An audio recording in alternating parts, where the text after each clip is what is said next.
Welcome to this episode of Chatting with Stacks. I'm your host, Bill Stacks, and today I got former 1% club member, Bob. What's up, Bob? Hey, Bill, how are you, man? Good to meet you again. Biker News Canada. Biker News Canada. Shout out to Biker News Canada. Make sure you guys go subscribe to his channel, Biker News Canada. So, you were a former outlaw member, and you were talking, and you said that we were talking about London, Canada, and you said you went out to England. Yeah. So when we spoke last time, we had a great interview, but I missed a whole big part of the story. So, and keep in mind, everything happened for me fast once I joined the club, like really fast. It seems like those guys got shot one April, and the following April, they had the guys that they claimed did it in custody. And well, the guys that did it, let's face it, they beat the charges. I can say it that way now.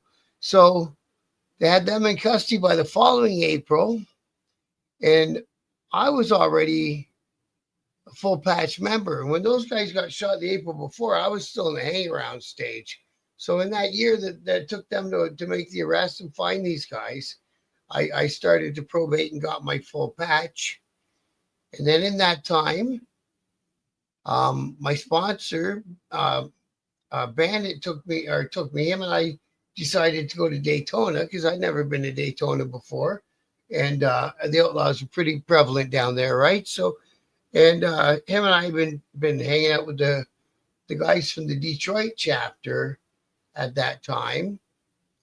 And so we got a hold of them, and they held a couple guys back for us, and we came over and joined them, and went down in a van with a trailer with a couple bikes on the back because we left in a snowstorm. Even if you're outlaws, you're not riding through the snow to go to Daytona. What were the Detroit guys like? So the Detroit guys were. There's a couple of them, man. I really, really, really loved hanging out with them guys. There's a young guy. He was in like a thrash metal band called Killing Floor, and they were producing CDs and stuff. Man, this guy was really cool.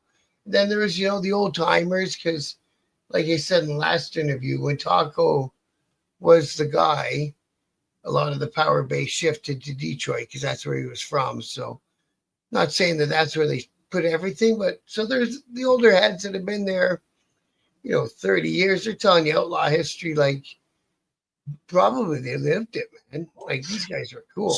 So when Taco was on the run, was he still in power in Detroit and throughout the outlaw community?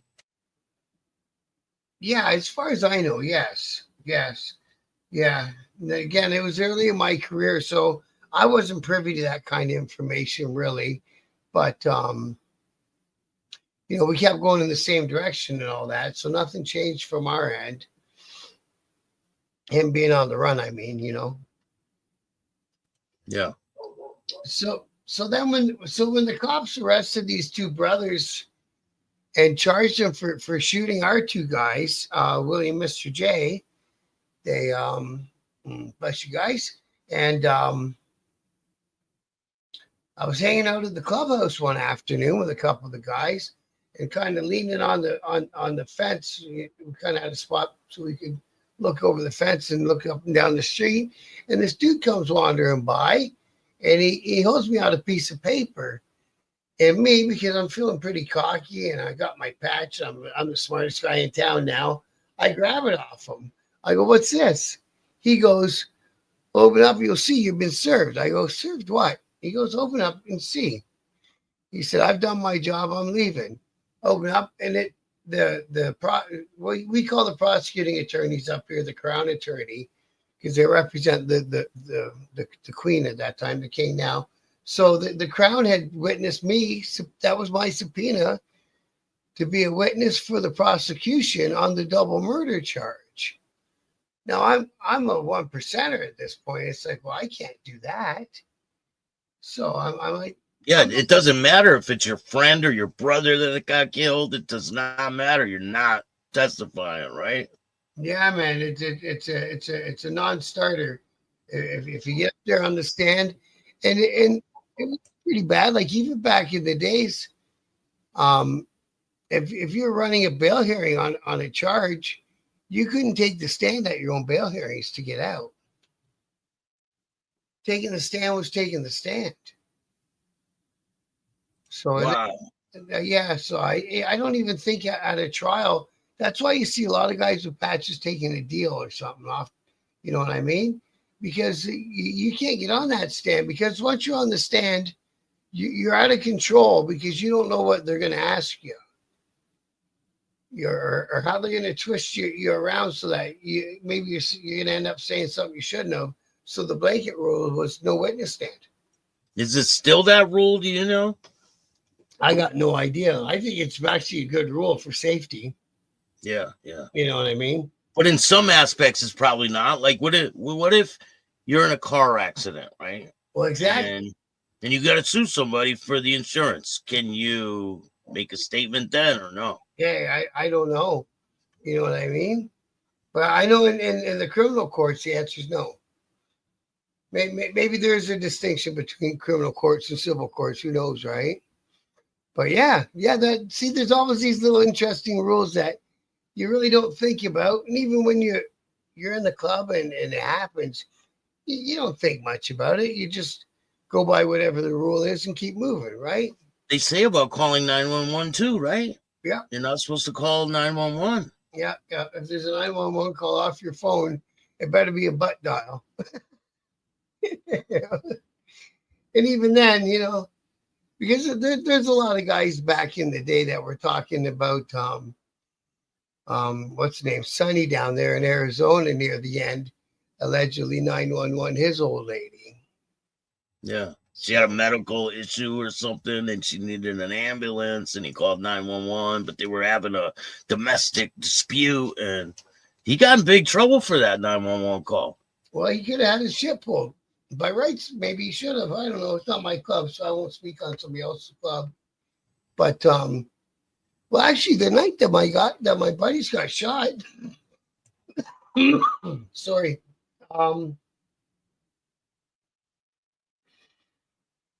When I came back in the bar, I got somebody else to call the ambulance. I didn't call it.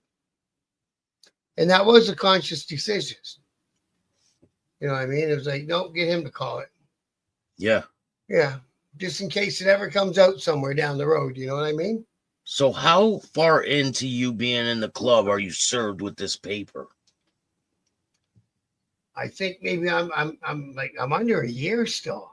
You know what I mean? Like I'm in the months still. I'm still counting my months. And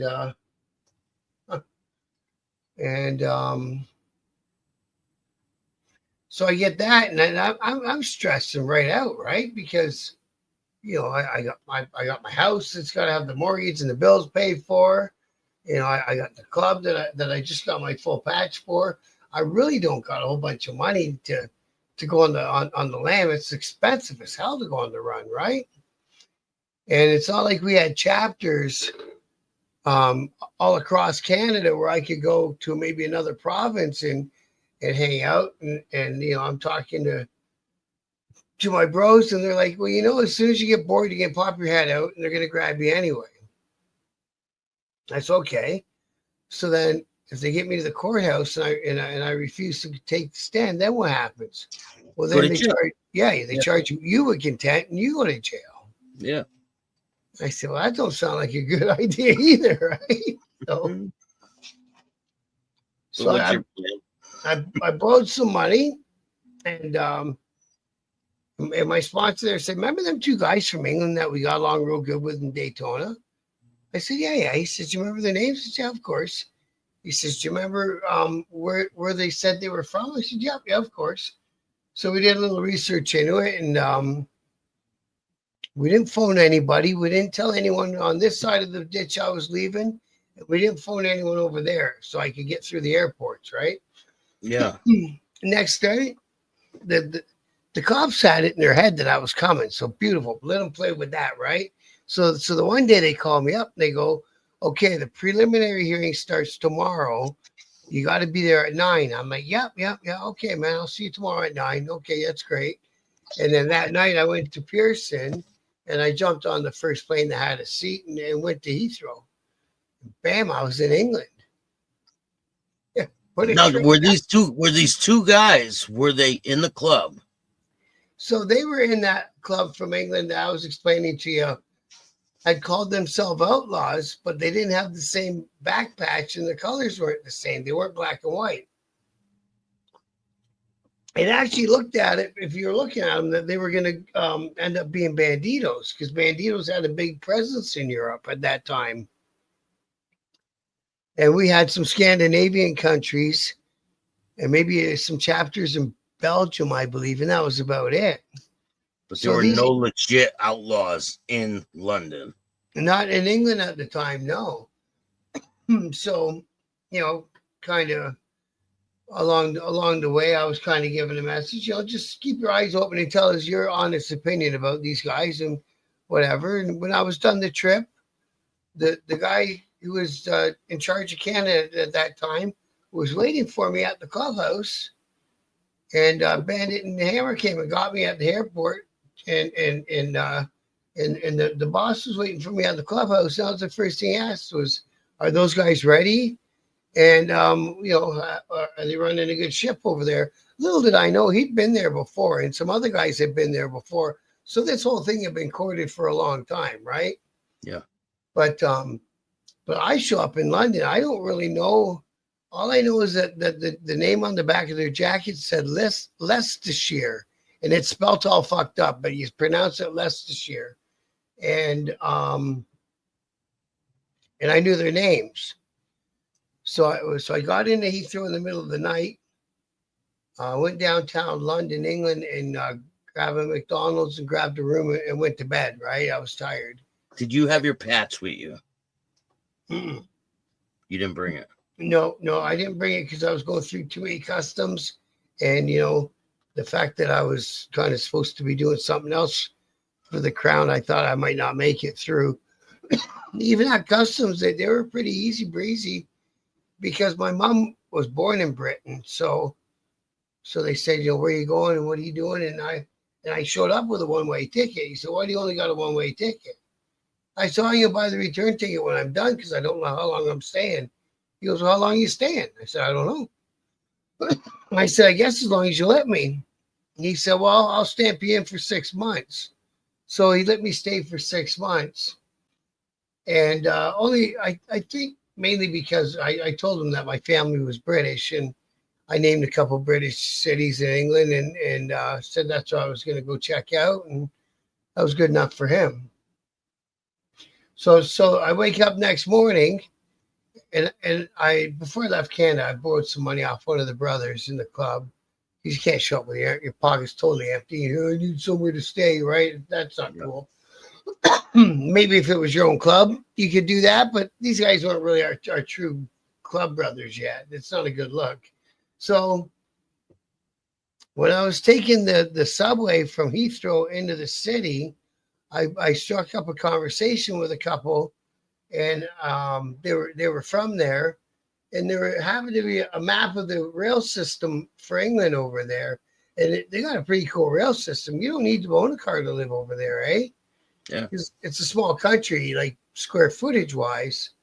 So they explained to me that Leicestershire is a county, and Leicester is the city inside of that county. They're spelled the same. Just one's got the word sheer at the end. That means it's a county. I think they do that for a lot of their places because we had another chapter in a place called Derbyshire, and the city was Derby, and they're all spelled the same. So they explained to me what to do. I stayed, Piccadilly Circus or whatever in London, England. And they explained to me what platform to go to, what ticket to buy.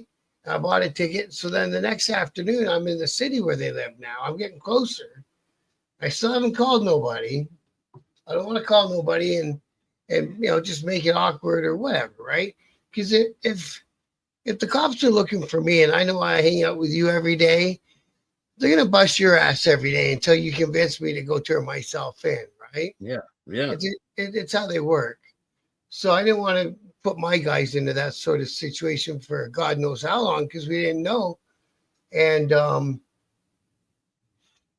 I got from off the train and jumped into a taxi. I said, just take me to a biker bar, where bikers will be, a strip joint, whatever.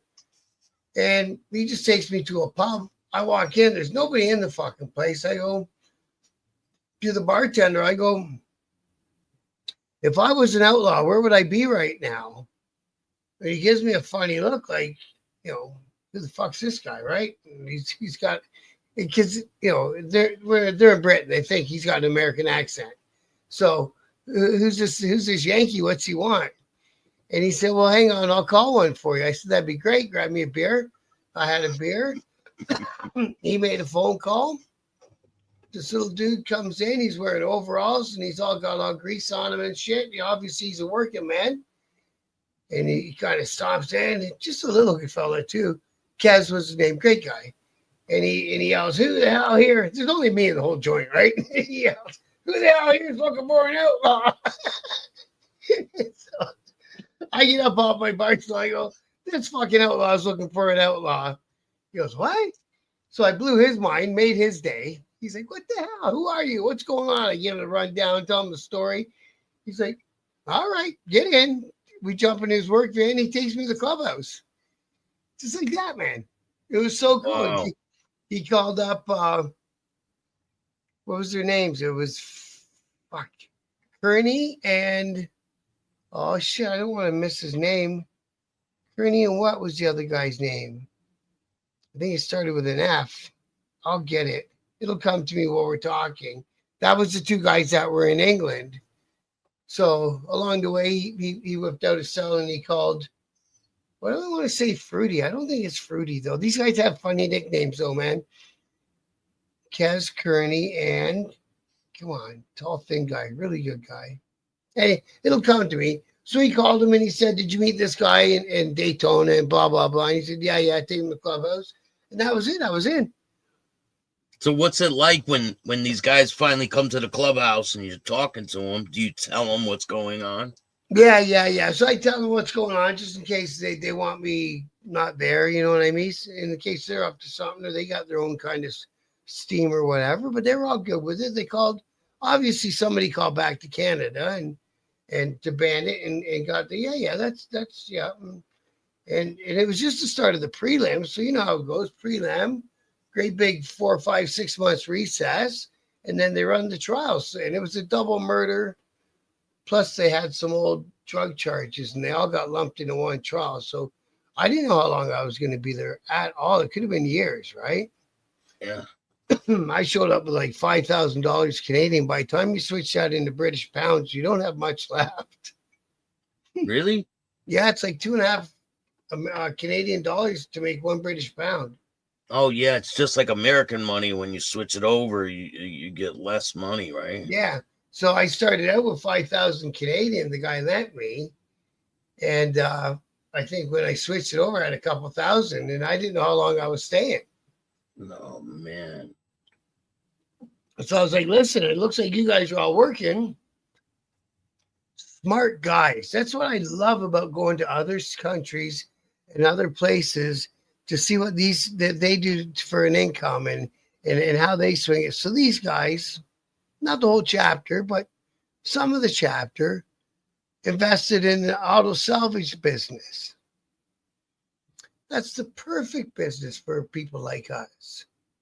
You know what I mean? So if one maybe gets nicked off the street, but maybe you needed that Mercedes motor, it comes in after hours and you got a Mercedes motor for your customer, whatever, right? Yeah, so it's a good business, I'm sure, the Italian mafia and all those places have done all these sort of ventures over the years too. You know what I mean? Of course. There's not too many. Roy DeMeo was shipping cars overseas. Oh, was he? Yeah. Oh, yeah, he must have been the original shipping cars overseas because he was dead a long time, isn't he? Yeah. That was in the 80s, I believe. Wasn't he the guy they called Crazy Joe? No, Roy DeMeo. Oh, okay. He had the Gemini the Gemini crew, and they were shipping a lot of cars overseas. They worked for Big Paul Castellano. Well, they say that the Italian mafia in Montreal allegedly is back into that because they got the docks back again. Whoever has the docks has the money, right? Having those docks is big business, eh? Wow. Yeah. Drugs, all that comes in there. Wow. Unbelievable. Imagine you got controls of the docks, right? And drugs are coming in. You can be like, bring everyone over there. You're good over there. You know exactly what to do, where to go. Yeah. So you control the docks. You control the money. And they're paying the inspectors just to leave that container over there alone. Yeah. So everyone gets a taste. 100%. Or they'll be like, oh, listen, bring it over there. There's a big seizure over there right now. Mm-hmm. Or, they know what's going on. Yeah. Well, one of the candidates in our federal election, he's saying he wants to put a scanner at every border. A scanner? I think they got some sort of ion scanner that can pick up irregular shapes. It's basically, I think, an X-ray. Yeah. I think they're going to start to try to X-ray every truck that comes across. I think there's so many that it's probably impossible for them to do everything, right? Or do you think they could? I don't think they can. It's the same with the containers. Yeah, it's too many. They got the X-rays right there on the dock, right at the shipyard, but they can't put every container through that. No, they could do random ones and things like that. Or ones that they got a suspicion of. Yeah. So what's you go there? Do you start working for them? No. They said, no. You're our guest. We're going to take care of you. Don't worry what it is. Do they know you have to stay for a while?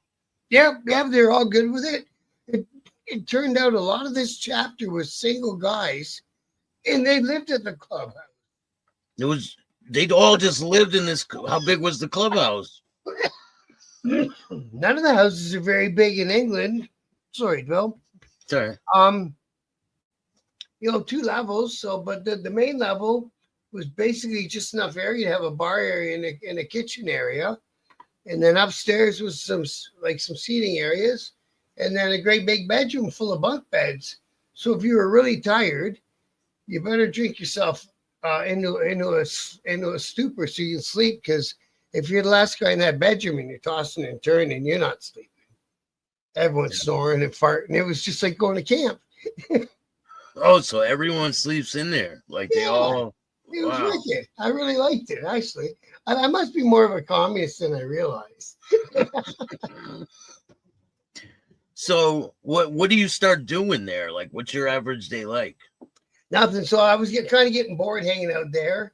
They had a couple guys that didn't have traditional jobs, and they come around and check me out and hang out with me and drive me around. And I don't know if you've ever been to Europe, but I've been twice now. I've been once to England, and for that big long trip, and during that we went to Ireland. We'll do Ireland. We'll talk about Ireland too.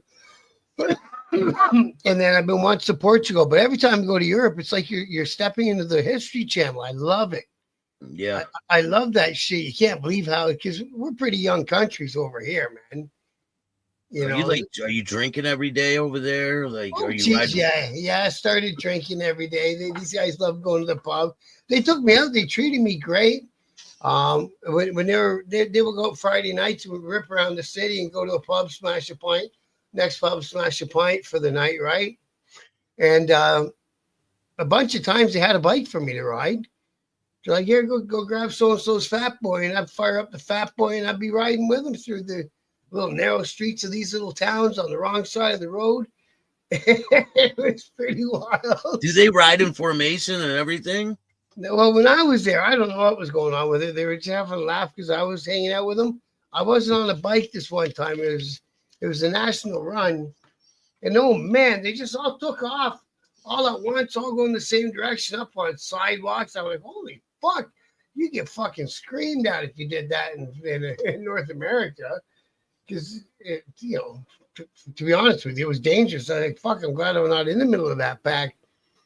So, but no, they would they would go for like supper and stuff at a little cafe, and it was basically the lady just switched her living room into a place to put about four little tables of four, and she made a home cooked meal back in her kitchen, and we'd all come in, and she'd tell us what was for supper, and you'd either say yes or no. I think there might have been two choices. I think it was only one choice, and she just gave you a home cooked meal, meat, potato, and veg, right?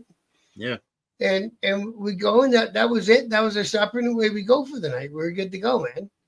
Wow. Yeah, it was pretty cool. I really liked that over there. So you weren't spending $40 because it's a fusion food truck and everything's got to be fancy and overpriced. Food trucks used to be the go-to. Now they're all they made them all stupid and overpriced. But yeah, so they took care of me that way. They had bikes for me to ride. There was a university campus in their city that probably once a month they'd have a big party and they'd open it to the public, and they'd have this like Rob Zombie and music like that just smashing through the sound system, right? I'm like, holy fuck. Thank you. I like that kind of music. But they'd take me out there. They bought me all my beers. Everything was on them. I ran out of smoke. Somebody ran out and grabbed me a pack of smokes. Like, they treated me like really, really, really well, above and beyond. And They while took you're me there, out. No, go ahead. while you're there, are they asking like about your club and what's it like over here? Are they asking you questions? Yes, that was a good thing. It did actually have a lot of those conversations.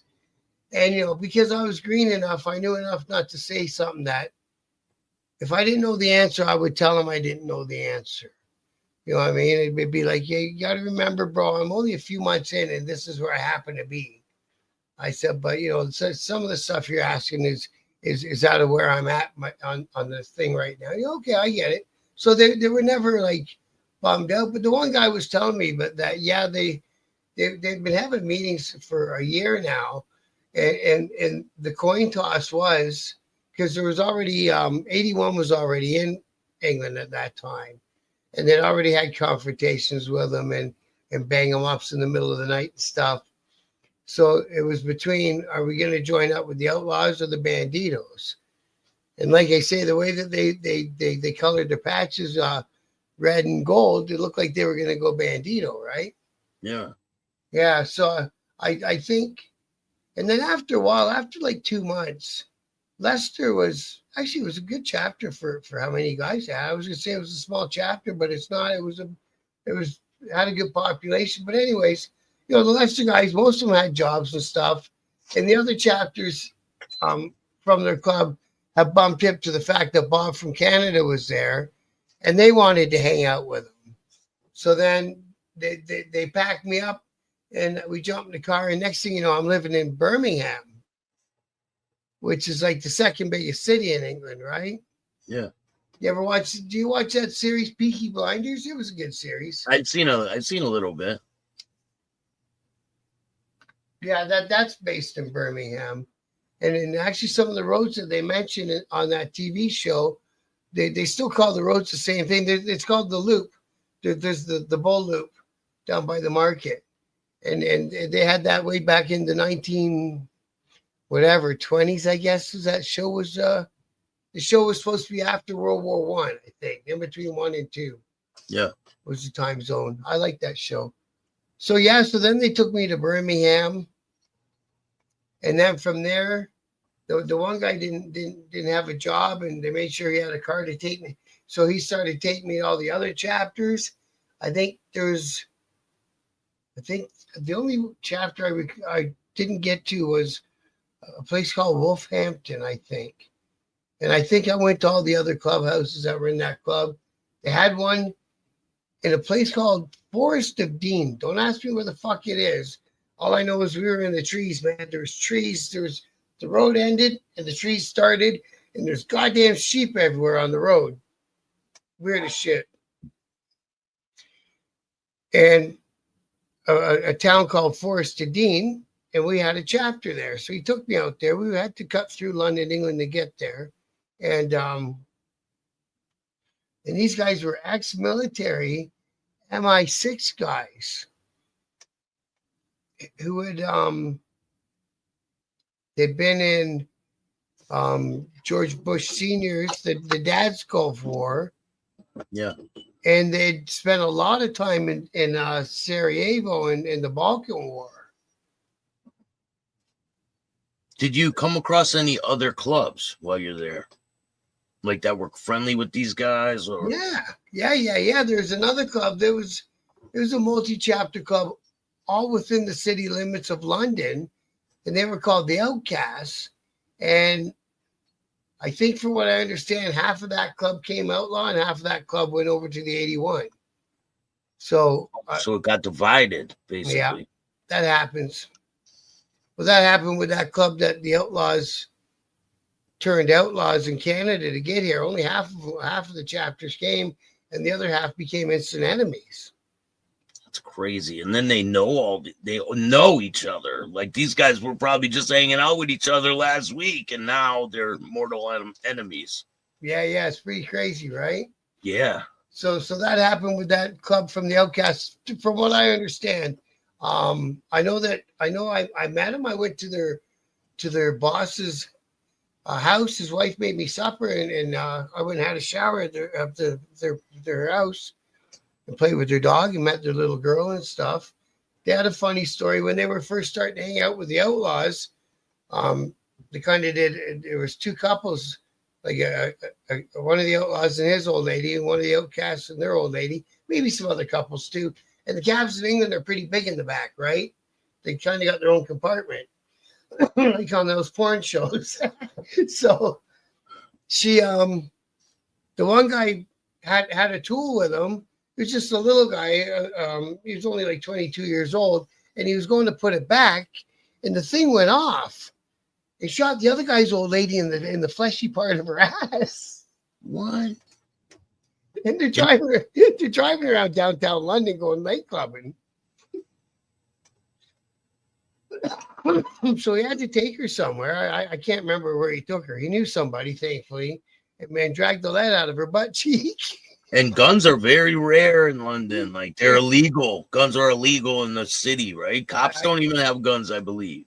No, they don't. If they have what they called an armed response unit. So if the Bobby can't clunk you over the head and get you under control, he's got a radio for the arm unit. Yeah, all they have is a nightstick, right? Yep. Yeah, man. So these guys in England, they were beauties, man. They took me everywhere. They showed me all this shit. They fed me. They took me all these really cool parts of England. And when I stayed in Birmingham, there's a place outside of Birmingham called Tamsworth, and it had a little castle on it. And so once in a while, Joe was the guy that spent most of his time with me. Joe would get on his bike, and there'd be the spare bike in the back of the clubhouse there. He'd say, grab a helmet, and we'd ride out to this little castle out there in Tamsworth and a couple of beers and ride back. It was just like being at home. When he took me back to Heathrow, the poor guy had a tear in his eye. He's like, brother, said, if we all join up, he says, will you transfer over? I said, you know what? I said, for you, I probably would, bro. Like, we got along that well. We really, really had like fun. You loved it over there, huh? Yeah, man. I fit right into these guys. The time they took me to Ireland, bro. And we had a chapter in Wales. It was so cool. You go up this mountain. You're going up this road on the side of the mountain in Wales, and they've got castles carved into the side of the mountain, bro. It's like wicked cool out there. That shit, I love that shit, right? Did you fly there? You took a boat. We were driving. You drove to where? To Wales. Wales. Wales is kind of on the north of England, but it's its own country. It's like Scotland is, but it's not on the Scottish side. It's on the other side. So from Wales, you can get in a ferry, and the ferry takes you to Dublin. So I think 4 of the outlaw guys from different chapters, they say, hey, does Bob want to go to Ireland this weekend? I said, yeah, absolutely. So they stopped around and picked me up, and we first went to Wales and hung out with them guys. And then we went to the ferry, and then we were supposed to sleep on the ferry, but all we did was drink on the ferry. Then we end up in Dublin, and then we go to this town called Limerick, and it was another club that I think they were the Road Tramps or something like that, and I believe that they patched over too. So when the Outlaws came to the United Kingdom, they came and popped open quite a few chapters all at one shebang. So it was they were spread out everywhere. Yeah, so they had two in Wales, one in Ireland, and then I think 7 or 8. Oh no, probably more than 8, probably over 10 with the Outcasts and the Outlaws in Britain itself. So yeah. So they were treating you like a celebrity basically, because you were the guy that could help them get transferred over. Yeah, I got the royal treatment. They were all like wicked good to me, and we had fun. Like I say, I got drunk downtown London at the Outcast Clubhouse and don't even remember that whole night. I was behind their bar playing the music all night. That's about the last thing I remember. So fuck knows what happened there. What about weapons? Do they carry weapons? And what kind of things were they? Yeah, man. I was with these two guys in a chapter called Stoke-on-Trent, and we were coming out of somewhere and to the van. They were going to take me somewhere else. So they threw me in the back of the van and locked the doors. There's a work van. It had no handles on the inside, and the doors were locked. And two guys speaked off to them, and they ran over and they start bam out of nowhere, boom, boom, boom, boom. They're in the middle of a fist fight. I'm like, holy fuck! I'm like, let me out so I can fucking kick one of them in the face too or something, right? One guy runs over, he grabs a screwdriver, he runs back over, and that ended the fight. Oh man! I was like, holy fuck, that escalated quickly. I said, why didn't you just let me out? I could have came out and helped chase. No, let's go. That was it, man. Wow. The one guy, man, he got married to this like 18-year-old girl, and he's probably in his early 40s. This dude, cool guy. So he rented this big nightclub in this town called Stoke-on-Trent, and this place had all these cool, big, huge nightclubs full of beautiful women, all dressed in dresses and shit like that to go to the nightclubs. Hey, beautiful place over there. So he rented the nightclub, and they were up on the stage where they're, probably back in the day bands, but where the DJs play from, and doing their vows. And right after they said "I do," they killed the lights and they let off some pyrotechnics. Well, holy fuck, we all hit the ground. We thought some bad shit was going on. You thought the place was getting firebombed? Crazy, eh? So yeah. So did you say something about a grenade? Well, that was in what was that in? It was in the Scandinavian countries, and I don't know how we all ended up in the Scandinavian countries. What is there over there? Sweden, Copenhagen, Denmark. Denmark, yeah.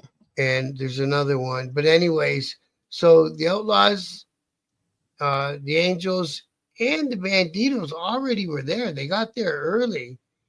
And two of them outfits, I think it was the Angels and the Banditos were having a big fight. And all the bikers over there are ex-military, and their arms depots over there aren't guarded. So if a war breaks out, any citizen can go and grab themselves the weapons that they need for. So that's how it's set up in some of them countries. So one place was having a party, but see, they had like citizens there, and it was a citizen that got killed. The guy fired a rocket-propelled grenade into the fucking window of the clubhouse and blew the shit out of everything, man. Yeah, you hear that a lot over there. It's like they all have military-grade weapons, machine guns, and different crazy guns like AK-47s and and that's why I just picked that up on a documentary somewhere about they have arms caches all through the country. Yeah. No, I don't think it's quite as easy as I made it sound. But didn't you say a guy whipped a grenade out and said something? It was you that said that, right? The guy whipped a grenade out and said, and you're like, what the hell are you doing with that?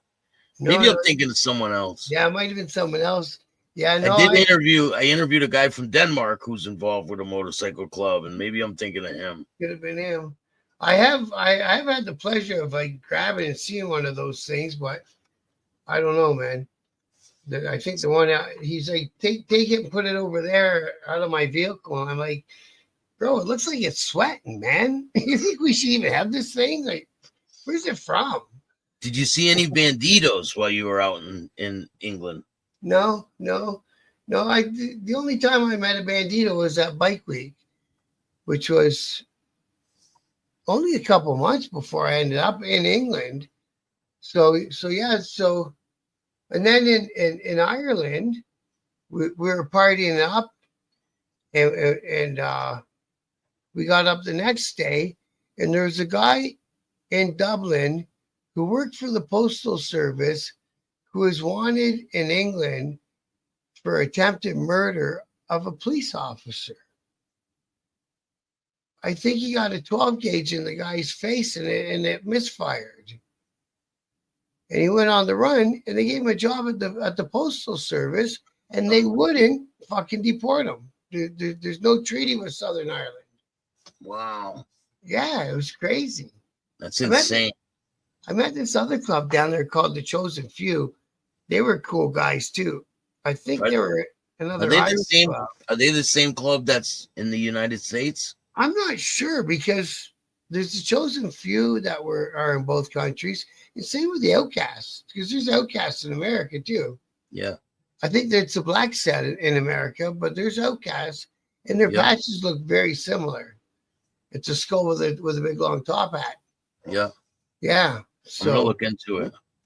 so the Chosen Few guys, the guys from England were busting their balls, calling them Chosen One or Two, but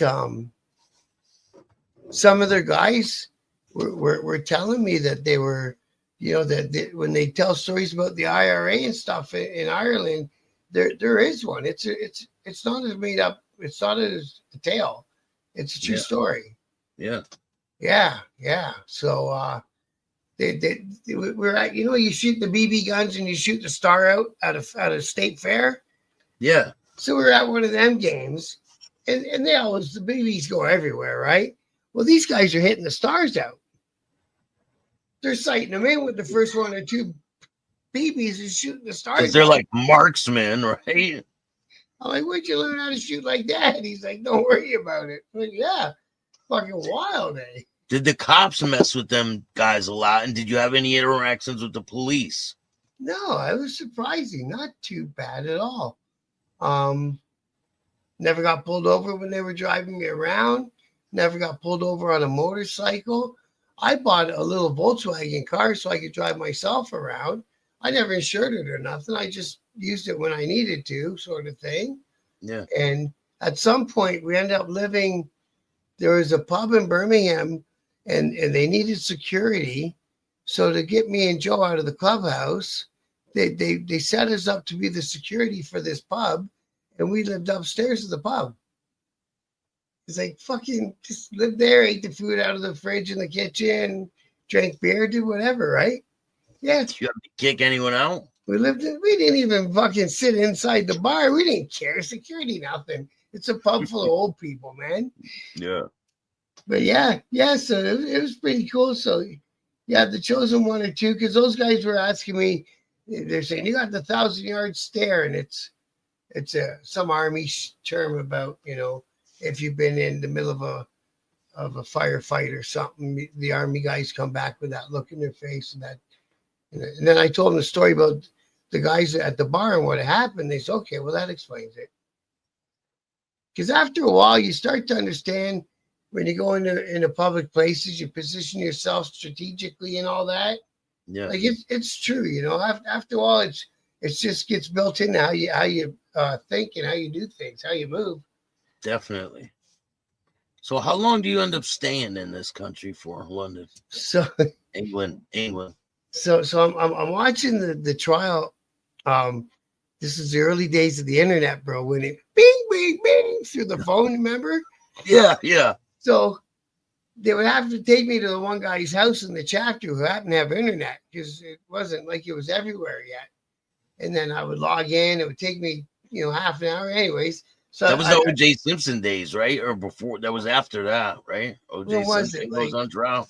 99. It was around 99, 2000, right around there. Yeah. Yeah.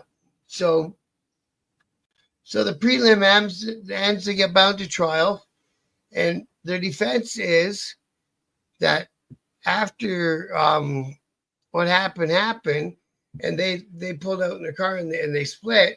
That I came out and took a gun from a dying Willie's hand and stashed it inside the bar somewhere.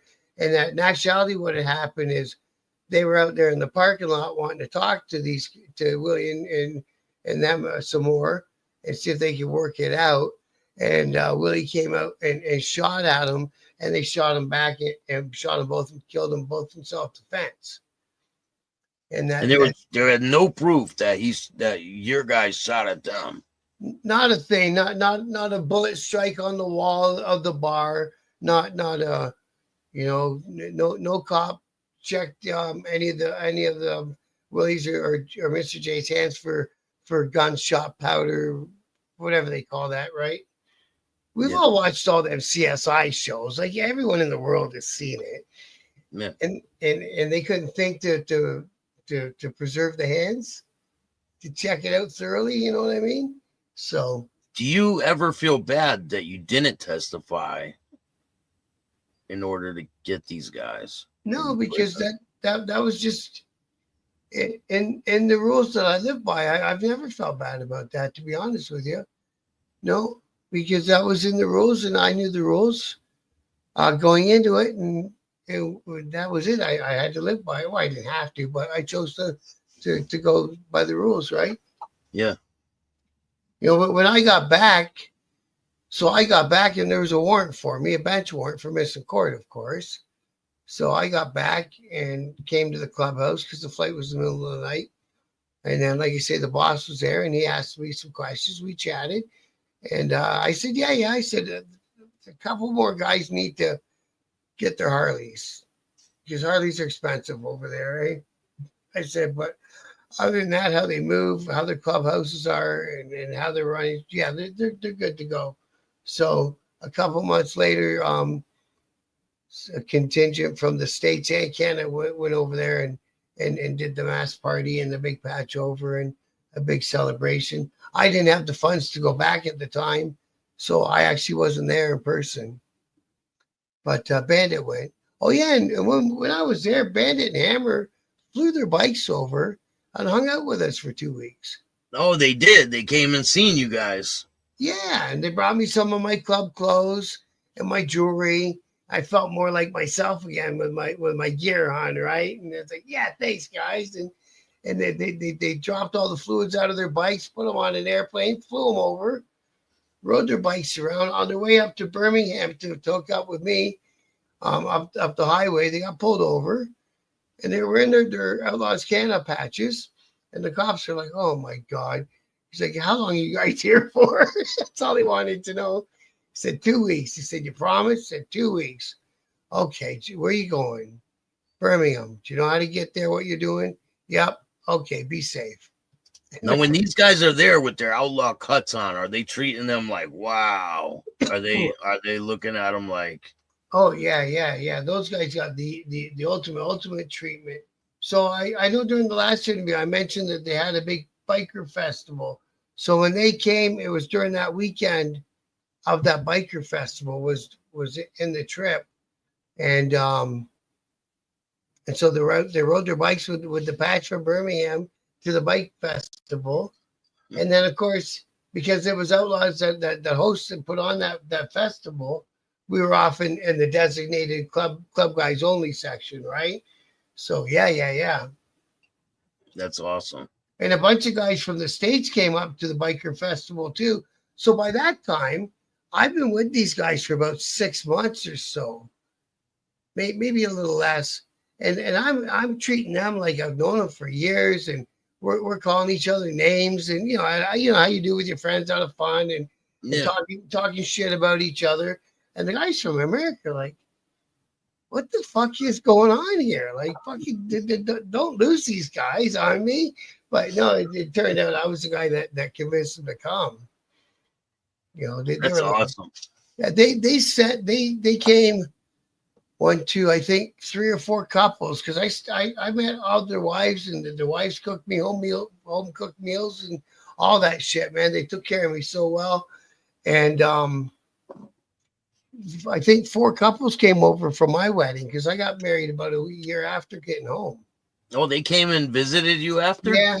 The men didn't get through the airport. The men got sent home, but the women still came to the wedding. Wow. Yeah, man, like that's respect. Like these guys, I Definitely. always love these guys, man. They showed so much respect, and Are they? Do you know if they're still involved with the club? I got no idea about none of them. Well, if No, they see this, reach out, right? yeah, man, absolutely. Reach out, Yeah. get a hold of me on my channel or whatever. Fuck yeah, on Facebook. I Yeah. I, I made a mention because there was one guy who was a retired guy from the club, and he was one of the top tattoo guys, and they got him to do that big shoulder piece, that big gargoyle piece, and he laid that on me for nothing one afternoon, and it still looks beautiful, Dato. So I reached out to him on Facebook, but he didn't respond or nothing. But who knows? So when you I get back, when you get back, how long until you find out, like, if they're gonna pick you up? You got to turn yourself in. What happens with that? Yeah, so I went back. I talked to the guy, to my boss there, the region guy, and I just went right from there to the police station. I had my lawyer. I'd already set it up from England. I called him. He was waiting for me on that side. They arrested me there in the police station, put me in cells, took me down to the courthouse, put me in cells down there. I sat down there for about 3, 4 hours. And then my lawyer came down. He said, they're dropping the charges. You're going home. That was it. It was over. Done. So they didn't. Is the trial still didn't start yet, and they did the preliminaries already, or No, was the trial already done? I stayed until the trial was done. And that self defense bullshit that they ran worked for them. And they beat the charges. Wow. Yeah. So they still had to go to the penitentiary for the original drug charges that they were on bail for. And that was it. They beat the murder charges. I've never seen them guys ever since. Yeah, you never hear what happens with them and their life. They don't get killed down the road or nothing like that. No, I think the oldest one got caught one time. I know the papers made it sound like he had an addiction on the rock pipe, and he held up a variety store and picked up, I think, a 3 spot for that. So, and back in the day, he was a baller. He was a mover. He was a shaker until that night. And were these guys all friends at one point? Like I say, that the older one, the guy that allegedly was squeezing, I was at his house with my old lady about 2 months before it happened. No, it happened in April, so the summer before it happened. But still, 6 months before it happened, we were all over there with our old ladies having a barbecue, steaks and potatoes and shit, and having a laugh and drinking beer together. And the next thing you know, he's doing that to the poor guy out in the parking lot. So it It's was pretty cool. wild. Yeah. But and like I say, that whole night that switched up. I hear my dogs. If you want to know, I'm looking over there. That whole night changed my whole life. You know what I mean? Yeah. Like before that, there was a lot of substances that I would never put into my own body. And after that, it took a while, but I changed. Did you just not care anymore? Is that the reason why? I think so. And I was starting to get in that frame of mind where I was getting into it like heavy, right? So, there's always someone waiting somewhere for you. So you may as well make today like it's your last, because maybe it is. I mean, being involved with the club, you never know, right? Yeah, and like I say, I was getting involved with heavier people and doing more things. And I spent my whole time on the highway, usually with the road dog with me, all tooled up, going to Toronto and working with the mafia down there. I did tons of work for them guys. And they'd send me here and send me there and go see that guy and remind him he's got bills to pay, and I'd go do that. Now, what if guys wouldn't pay the money? What would you do? We just keep sending guys back. I'd go down, then I'd send another couple guys and send another couple guys. Some went smooth, some didn't, you know. Yeah. You know, there was times I walked into a guy's place of work with my club clothing on, not the patch, just my club clothing. And I said, "Is so and so here?" And they're like, "No, he's not here." I said, "That's too bad. I need to speak to him." "Okay, thanks. I'll come back tomorrow." Well, the next day before he went to work, he went to whoever it was and paid his bill. He didn't want me going back there again. Yeah. I just walked in the building and spoke like that. But yeah, we had some good adventures back then. What do you think about this guy, the Ice Pick Trammell, the guy that got arrested that was going to war with the HA, the street gang guy? You hear about him? No, is that just new? Yeah. He was a mafia blood family member. Oh, the guys in Quebec? Yeah, BMF. Yeah. There's a couple guys out there that with their own channels that spend a lot of time on that. But I watched a guy from Canada, that crafty one, I think he's called. Yeah. Shout out to Crafty One. He's Yeah. he's a great guy. He's got a good show. Yeah, he's got the French accent. Yeah. I've been watching that.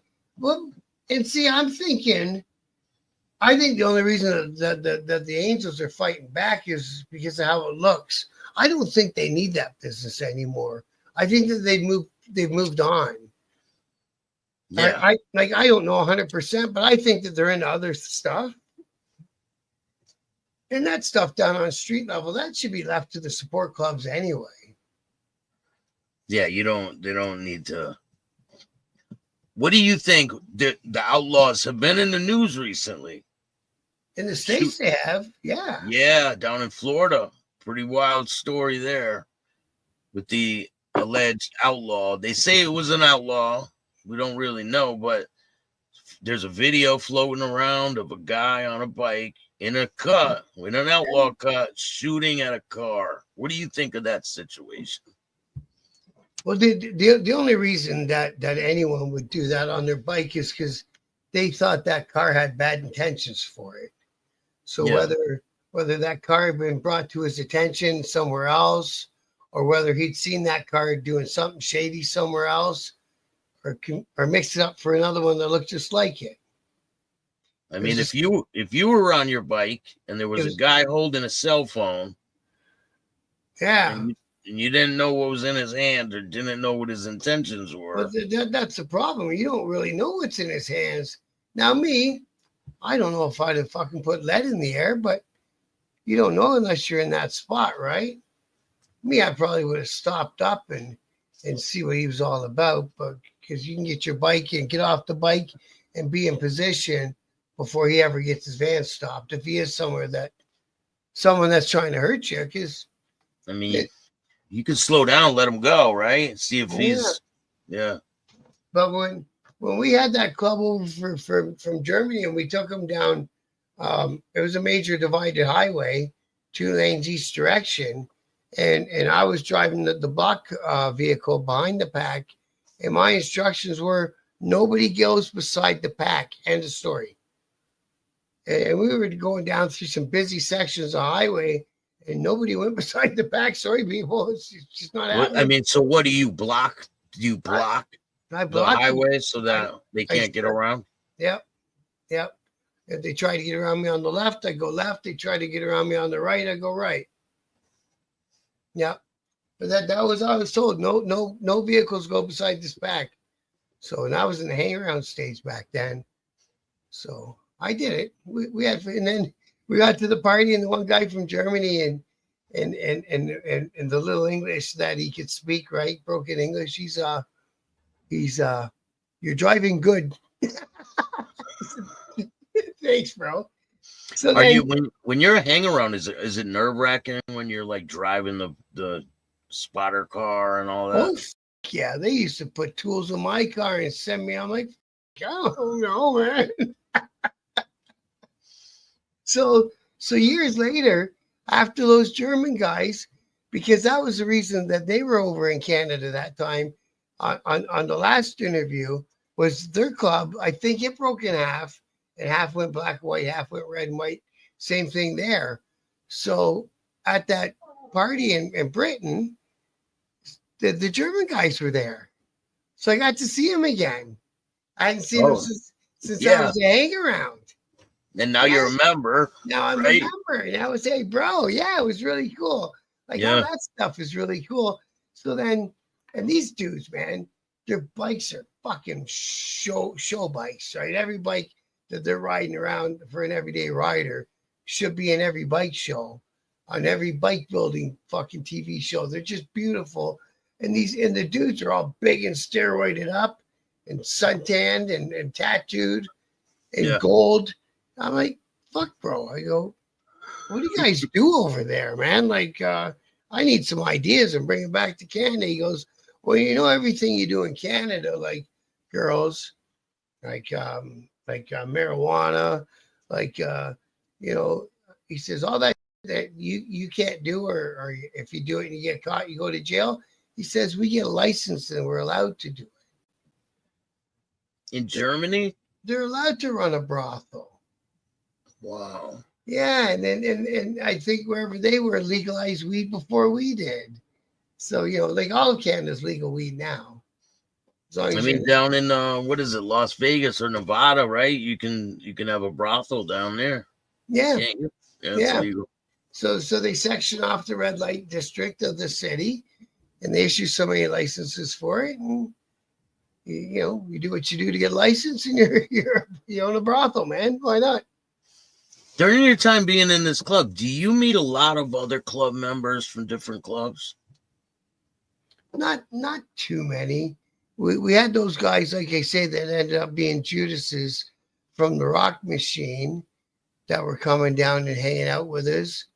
I knew some guys from a single chapter club, the Vagabonds, and I knew some other guys from a couple other single chapter clubs.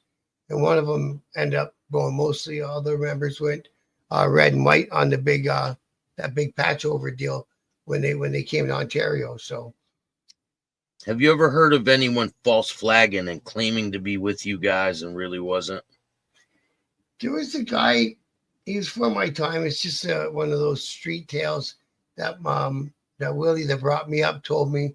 The guy wasn't quite all together, and he put he put the whole colors and the Charlie and the lettering and everything, and said I'm with you guys now, and they're like, you can't have that.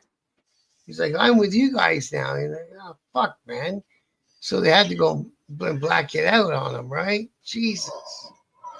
What? That's crazy. He went and got a tattoo of you guys' logo on his.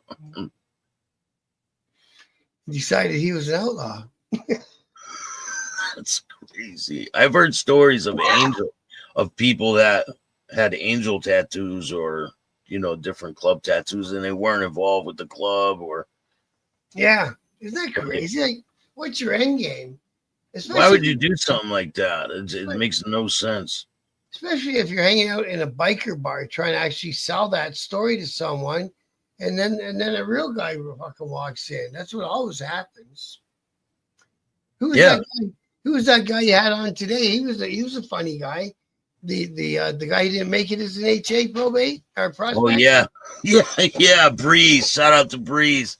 That was a pre-recorded interview. Oh, was it? Okay. Yeah, it wasn't live. Yeah, but yeah, he's a great guy. He started his own club. Yeah, he was. Yeah, I heard him saying that. Yeah. Yeah, he's a funny cat. That's funny, eh?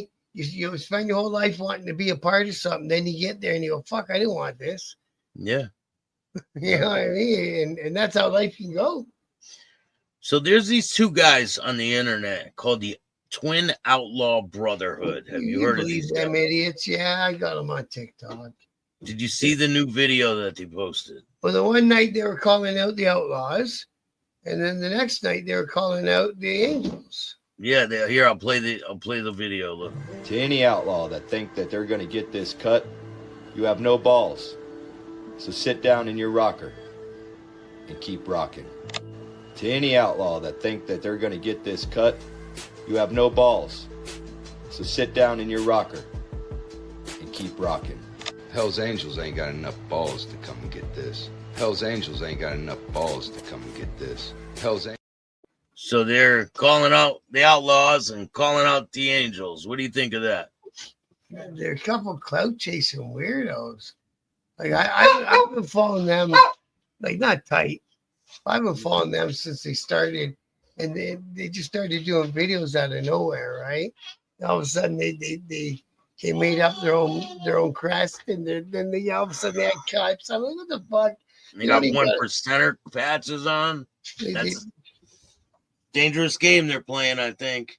Well, you can go on those fucking Chinese websites and order all that shit right to your house. I know. I don't know why they're able to sell that. I hate because you know, obviously what I follow and what I search, my timeline shows me up on biker stuff. And for the longest time, and this is the one that burns me the most, it's a guy that took, you know, support your local outlaws name and made a Facebook page out of it. Now he's selling outlaw support gear because it looks like his name's correct. It's got something to do with the outlaws are supporting them. Now he's getting fucking t-shirts printed, but he's putting the club logo that the citizens aren't allowed to have and selling them off online. So nobody's ever going to meet the guy. It's all that drop ship nonsense. You know what I mean? So you order from him and pay him, and some company in Malaysia prints it and ships it to you. Oh, so and then you wear it on the street and your ass is in trouble. Right. And some people don't even know the difference. And all this guy wants is $25 a t-shirt. He don't care. I don't know how many people have told him in comments, you're not allowed to sell this stuff because you're not an outlaw. And all that stuff and all those big clubs, even probably little clubs, it's all trademarked and copyrighted. Yeah, everything belongs to the club. Yeah, you can't use that shit. Yeah, so what do you think of the Outlaw Archives? The guy that collects all the paraphernalia like cuts and things like that. Have you seen him? No, but man, oh man, when I was in the club, they had that book with all them old photographs issued at that time. So when I was at a party in Michigan, I don't know, I bought like 5 of them and brought them all home with me. The cops fucking took them all, man. They were so cool. All them photos you saw through that movie, at the end of that movie, were in the fucking book that I had. Really? I bought one for me and one for a few other brothers and one for the clubhouse, right? Yeah. The fucking cops took them all. So there's supposed to be this famous photo from way back in the day at a Chicago Blackhawk hockey game. The mayor of Chicago, the boss of the Outlaws, and the boss of the mob from back then sitting watching a hockey game together. Is it still out there, the picture? I don't know. Who was it? The boss of the Outlaws? Yep. The mayor of Chicago and the boss of the fucking mob. What game were they at? The Chicago Blackhawk game was an ice hockey game. I'm gonna look it up. Yeah, that photo apparently exists. Same with that photo from that picture book, with the outlaw riding the bike with the Hell's Angel on the back. That happened. That's the thing. Yeah, that's 100% true. Yeah, they were hanging. They were having fun. I have a picture. I don't know if you've seen it with Outlaw, Mongol, Hell's Angel, and a pagan all together. All standing, and it's all their backs. They're all holding their cuts up like this. Oh, okay. Yeah. Because usually we would do it like when I went to the bike week. There was what's the name there? George from the Banditos, and George Weggers. Yeah, and these 2 guys from the Sons of Silence, I believe, man. And so we would line up together so our back patches were in a row and take photos that way. So no faces, right? Yeah. Yeah. Yeah, there's a lot of pictures online of them with their backs. Yeah. Even within the different clubs' own website, they'll post some pictures up because, even down the road, if you post up a picture today and it's like, yeah, the cops already know I'm a member and what's it going to hurt, right? It'll come up in court somewhere in a bail hearing. Usually they come up in bail hearings because whatever the Crown says in a bail hearing doesn't necessarily got to be true. So, I mean, you're not even a member anymore, and they would still bring it up if anything happened. right. Up until I got my pardon there 5 years ago, 6 years ago. Oh, you did? Yeah, up until I got my pardon, they would pull me over in a random city like an hour north of Toronto, and fucking 4 cops would roll up to a stop for a speeding ticket or something, right? Yeah. So, and they were always like, "Can we get in your car?" And it's like, "No, man, I know my rights. You cannot get in my car." Well, just let me have a look. Anything to try to, escape the law. Because we don't have the same thing as you guys. We have what's called the Charter of Rights. I posted on the Facebook group. There's only 2 or 3 rights that we have in Canada, right? Really? The press, speech, and assembly. That's about it, really. Like here, we have the right to bear arms, but I'm a felon. I can't even carry a gun, so that's out. And we never could. And all these guys that are running for the federal election, they're all gonna clamp down on guns smuggled in from the States. Every gun that's used in a murder up here originated in the United States. Every one of them. And now they got the 3D printers too, and you can get parts in the mail and all sorts of stuff going on, right? Are there a lot of guns up there in Canada? No. The old saying, and the old Outlaws used to have the T-shirts that said, "When guns are outlaws, only outlaws will have guns." And that's kind of how it's gone to Canada. If you're a criminal, chances are you got one. If you're not, you'll never ever fucking even see one in your lifetime. And that's the thing. Criminals don't follow the law. So it doesn't matter how many laws you have. That's why criminals don't follow the law. They're like, we're going to crack down on these laws. They don't give a shit what your laws are. No. They're going to do what they want. So it just defeats the purpose. They're buying that gun to do someone serious damage already. So, like you say, change every law you want to, but if they want to have one and they got the means, they'll have one. 100%. All they do is they drive up the prices for the guys who smuggle them into the country. Yeah. That's all it does ultimately. They're putting more money in the bad guy's pocket. Definitely. Because, and they've done a million shows on how they get here. It starts out one of those open air markets, a gun show, because there's less paperwork apparently. And one guy can go to 8 tables and buy 8 items. And they don't take up much space. Yeah. And away they go in a car, right from, usually from Florida, I think is what I understand, but who knows? They probably come from all over. I think so. It usually just takes one guy who's a backyard gun dealer. There's quite a bit of shootings there too, right? No, but I guess there is if you include Quebec, and they're part of Canada. Yeah, I mean, I've heard of a lot of mob murders up there. A lot of. Yeah, they'll shoot at each other. That's for sure.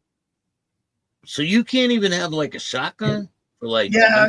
That's the thing. So they had to give everyone a pass on shotguns and a normal gun that like a farmer would have, out at the farm for an animal's got to be put like down. a rifle or something like that. Yeah. Like my dad hunted. He had a moose, a 30-06 maybe. I don't know about long guns, and he had a 12, a pump. I think everyone's got a 12 gauge pump, and he had another big gun, but like you say, they were for moose, right? Yeah. He shot at 2 things, either moose or goose. So, But you can't have a handgun, Canada. No handgun. Now you can own one, and you can leave it in your gun safe with a trigger lock, and you can take it out and put it into something out and transport it a certain way and go to the gun range with it. But you can't walk around, have it on your hip, none of that. No, but it's really, really hard just to get permission just to buy it. Like back in the day, pretty much anyone who took that I think is a weekend gun course and got their gun license. And then if you wanted to order a Glock online or go to the gun store, they'd have one for you. Yeah. And again, you can never carry it anywhere except for the gun range. It's pretty crazy. And you can't sell it from like me to you. Yeah, they have to be aware of what's going on. Yeah, right? yeah. They got to know who owns it at all times. Yeah. Yeah. Yeah. So, Well, yeah, man. You got a lot of stories, and definitely keep them coming, because I'm always interested in hearing more from you. People are going to love this interview. I'm starting to drop the first episode tomorrow, matter of fact. All right, cool. Part 1 tomorrow. Very, very cool. Yeah, I can't wait to see it. Yeah, it's good, man. I really I worked it out. I worked on it real hard too. So Nice. there's 9 episodes. But well, we talked for a long time. Yeah. I think it was almost 2 hours or something that day. Yeah. It was hour 40 something. But yeah. Okay, bro. Well, I want to see what's going on with my son. I'm hearing some banging and crashing noises, and I'll go make sure he's okay with the doggies. All right, man. Thank you so much for joining me. I appreciate it. Make sure you guys go subscribe to Biker News Canada. Check out his book.